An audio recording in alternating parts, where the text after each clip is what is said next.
Last week, a client said, I know I'm getting into the weeds here, but I only have X keyword twice, not three times. Shouldn't it appear three times? Listen, if you've ever gotten stuck perfecting a tiny detail and lost sight of the bigger goal, especially if it has to do with your resume or another part of the job search, then stick around. Because perfectionism sneaks in by convincing you that the smallest detail is so much more important than the actual outcome. Now, don't get me wrong, this episode is for me too. I actually was reminded that I myself am a recovering perfectionist. See, I created a piece of content a couple weeks ago, and I'm in the call where I'm getting feedback from my coach. And she says, literally in front of everybody, she goes, Patricia, I know you. Don't go and re record this. Just get the episode out. If that resonates with you, that feeling of, I want to redo it because I want it to be perfect, then you and I are in the same boat. So I don't know if you're taking a run right now, if you're doing laundry, maybe you're driving. All I know is you're going to want to stay till the end if this sounds like you, because by the end, you'll determine your next action to get rid of perfectionism and get momentum in your search. By the end, you'll know how to spot perfectionism.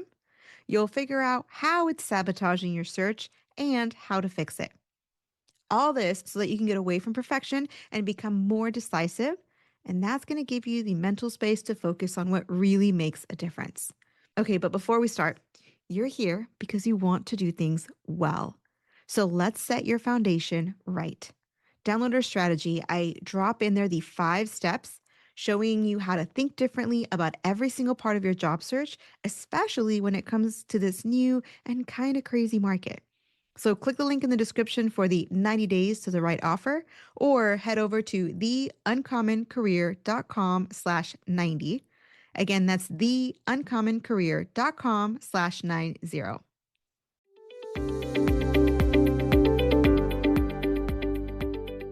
Hey there, my name is Patricia. I'm your career coach, your brand strategist, and yes, fellow recovering perfectionist. I help professionals move past mental blocks so that you can enjoy the search, experience success faster, and get a better offer. And of course, this is the Uncommon Career Podcast, where I introduce you to the concepts that get my clients hired. So let's help you decide right now if you need to take action on this perfectionism.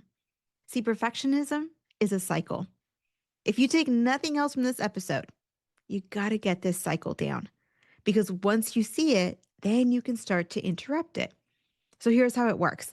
You want something to be perfect, just right.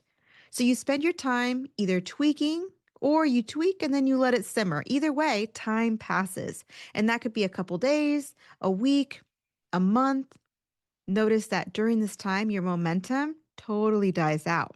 From there, urgency builds, and you think to yourself, oh my gosh, I really got to get a move on this. I got to get a job. And that urgency turns into this low level anxiety that's always there, always in the background.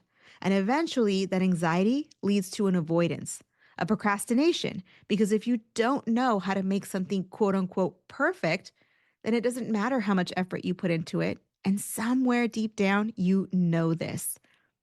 Perfectionism doesn't make you more careful or doesn't help you do a better job. It makes you stuck. And most of us don't notice that it's happening until it's way too late.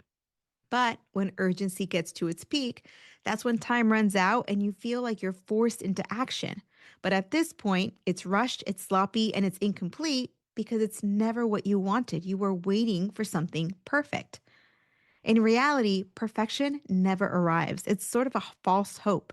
And it's one of multiple destructive cycles that you'll encounter in the job search. So, again, this is the part you want to remember. You're looking at tweak and simmer. That's part one.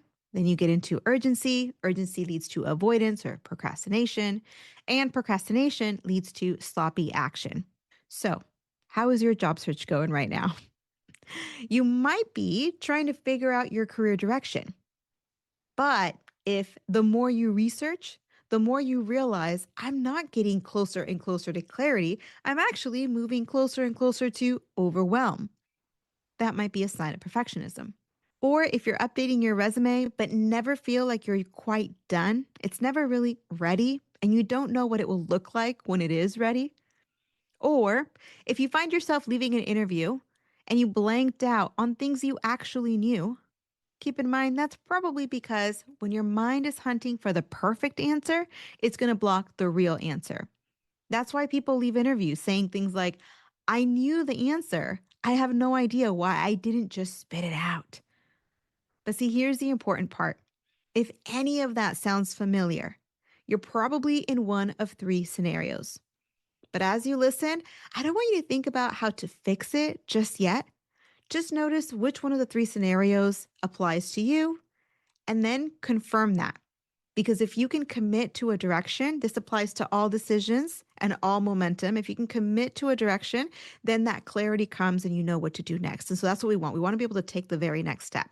So here's scenario one.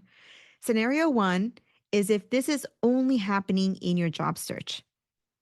If you had guidance, if you had feedback, if you had a process that you knew you could trust, would that solve your perfectionism? Would that solve your problem? If that's the case, then this scenario is situation specific, meaning just right now and just in this situation, just in this job search. If that's the case, you don't need any more information, especially not any more conflicting information, because that's what's leading to the overwhelm. You're trying to get this perfect right answer, but you can't because people are telling you different things. And they all sound credible, and they might all be credible. The difference is that because you have four different strategies, now when you get into the job search, your employer is going to experience four different communication styles or four different messages. And so what you need is one system, one set of standards, and then guardrails to make sure that you stick to that one direction and that one strategy. So this is not about 50 top podcasts. It's not about 10 strategies and 3 books and, anything else. You need one way, one process, and then the trust and confidence to commit to that one process. That's scenario 1. That's your situation specific perfectionism. But what if you're in this season where perfectionism seems to come in at different parts of your life? It's not just a job search, but it's also at work. Or maybe it's also with a big move that you're planning.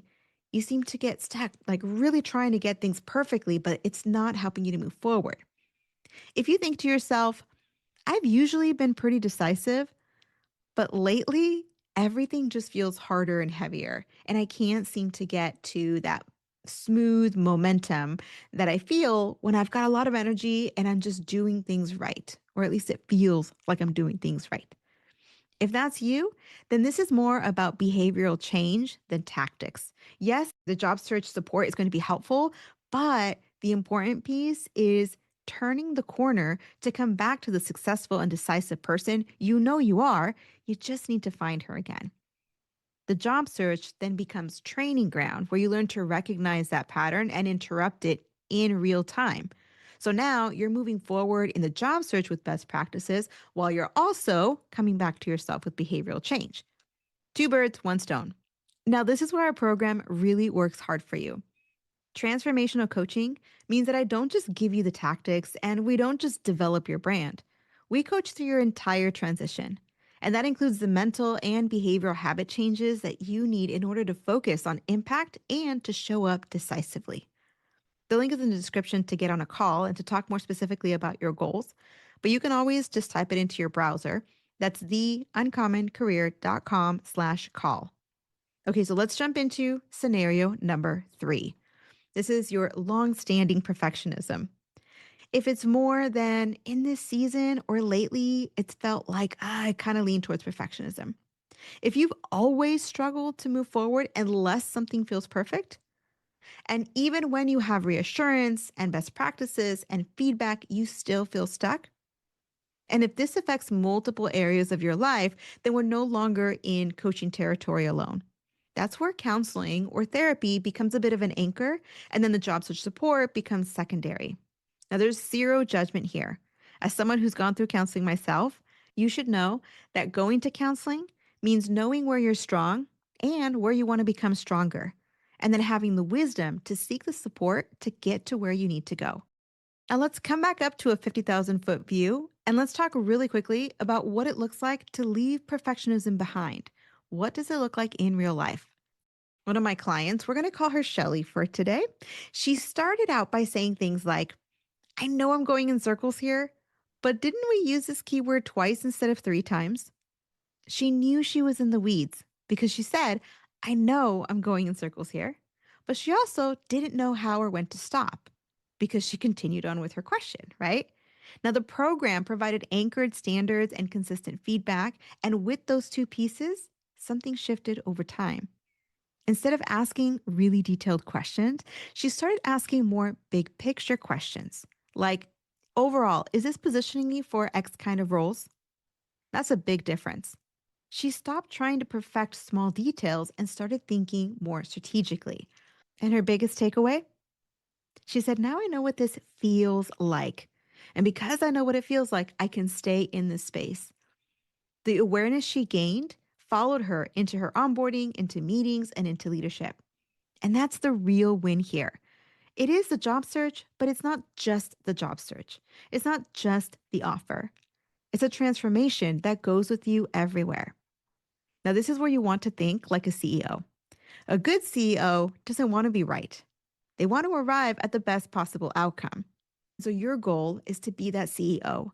You have to stop trying to be right all on your own and start deciding what actually matters and what you need to do to get there. You're never going to see a CEO obsess over formatting or capitalization. They decide the direction and then they figure out who they're going to get to support the rest. Most people are fantastic at their jobs. I'm guessing that's you too. I'm guessing you're stinking amazing at your job. But job searching, developing a brand for yourself, marketing the brand, and selling that professional value, that's a completely different skill. So the question becomes, what are you confident in? What do you need support for? And how do you move faster without blowing all your energy on the wrong things? And it's those types of decisions that change the trajectory of a company and that could change the trajectory of your life. So let's close the loop here. Perfectionism often follows a pattern. You tweak and simmer. While you're simmering, that builds urgency. That urgency leads to avoidance, and that avoidance eventually makes it so urgent for you to take action. But at that point, it's sloppy action. You might find yourself somewhere in that perfectionism loop right now. But you really don't have to quit perfectionism. You can't quit cold turkey. I don't think anybody can do that from one day to the next. But your job right now, the way you make progress is to notice it and then to decide where it's coming from and to choose the right level of support. But if you see the pattern and you're just not sure what to do next, then I encourage you to start with our one-on-one diagnostic. You can head over to theuncommoncareer.com/audit. And what you'll do is send in your resume, give me your LinkedIn URL, and drop a few postings, those job postings that you're interested in. And that way, that will help me prepare. And when you and I meet, we'll pinpoint exactly what's slowing you down, in what ways it might be impacting your search, and some very specific steps to get you moving in the right direction. Again, that's theuncommoncareer.com/audit to schedule a quick one-on-one diagnostic. Remember, you are the CEO of your own career. You decide what direction you go in, how fast you'll get there, and how successfully you'll meet your goal. I'm so thrilled to be a part of your process.